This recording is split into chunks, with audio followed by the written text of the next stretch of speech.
We turn to a common crime that's hard to catch: identity theft. Americans lose almost $25 billion every year. But tonight, a convicted identity thief shows us what to watch out for. Here's ABC's Neil Karlinski. So see, out-of-state plate. Yeah. So we're probably going to hit that car. It's easy to get into without somebody seeing. You're in the backseat of a car for a guided tour.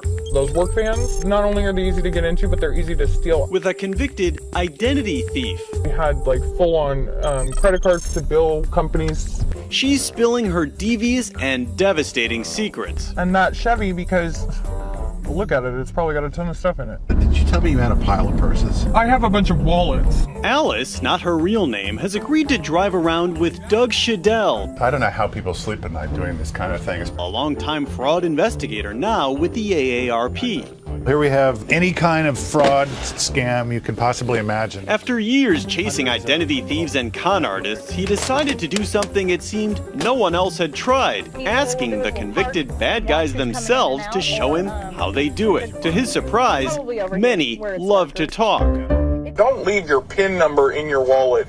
She knew where all the places were to go, how long they were going to be gone, the easiest car to break into. They stole $900,000 in the last 3-month run that she was doing. Wow. She had a little group of people, one guy who could make IDs, another guy who knew how to swipe all the laptops and put them up on the cloud. It was quite a little posse of ID thieves. And it is a maddening problem affecting more than 16 million Americans every year to the tune of $24.7 billion. That's billion with a B in losses. Even worse, we're all at risk, even if you think you're doing everything right. Just look at the headlines. Every week seems to bring news of another company getting hit for its customer information. Target, Home Depot, Saks Fifth Avenue. The list just keeps going. It's not just high-tech hackers going after big companies. Thieves can set up fake Wi-Fi hotspots for you to log into. Or there are skimmers who just surreptitiously swipe your card on a card reader like this guy caught at a fast food drive-thru. Identity theft is the biggest property crime in the United States, and it is high-tech, low-tech, no-tech. Identity theft has become such a part of everyday life, Hollywood built a movie around it. That says the criminal who stole your identity. Oof. With Melissa McCarthy playing the title role in Identity Thief and running up a scorching tab in someone else's name. Not even sure where to even start. It's a lot less funny in real life. The day the movie came out, Amy Krebs discovered she was a victim. I will never forget that feeling. You're looking at your credit report. I'm scrolling down. My name's not that name. I don't live at that address. I don't work at those employers. I don't have accounts at these companies. The battle she has waged to reclaim her name, her good credit, everything now covers her dining room table. Utility companies were very popular. We have stores where goods were purchased online. Really, there's no threshold for what a criminal with your social security number will go. When someone's identity is stolen, what primarily does the thief want to do with it? What they're trying to do is use your good credit worthiness for themselves. Most of the time what they're doing is taking over your existing accounts and using them to buy stuff for themselves, and then they either fence it or they sell it or whatever.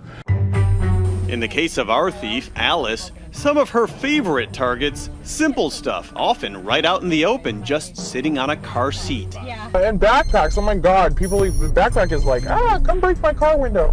What does a backpack have in it? Usually a laptop and stuff like that, but it's just full of goodies. Full of goodies. It just always is. Even easier and less risky, a sort of thieves' shopping aisle, available in every town.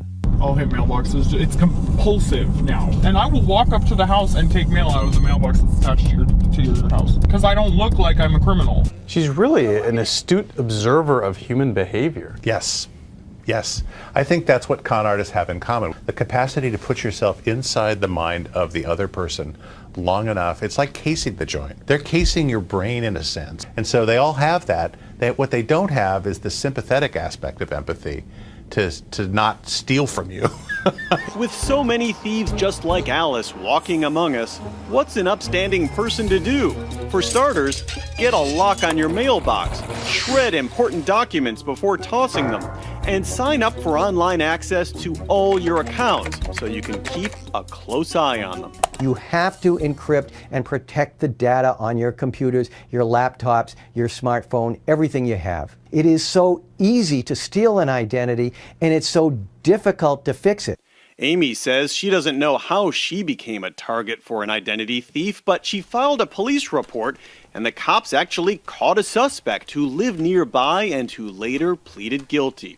But fixing all the damage is still a work in progress. I have yet to pull my credit reports and not see some fraudulent activity on them. You have to prove to them you are who you say you are to a greater extent than the criminal ever had to do to be given goods and services. There's an old saying, know thy enemy. Doug Shadell thought he knew his until he spent some time driving around with one. You learned new tips driving around with her. Absolutely. Oh, there's no question about it. I've changed my own behavior. I'm Neil Karlinski for Nightline in Seattle.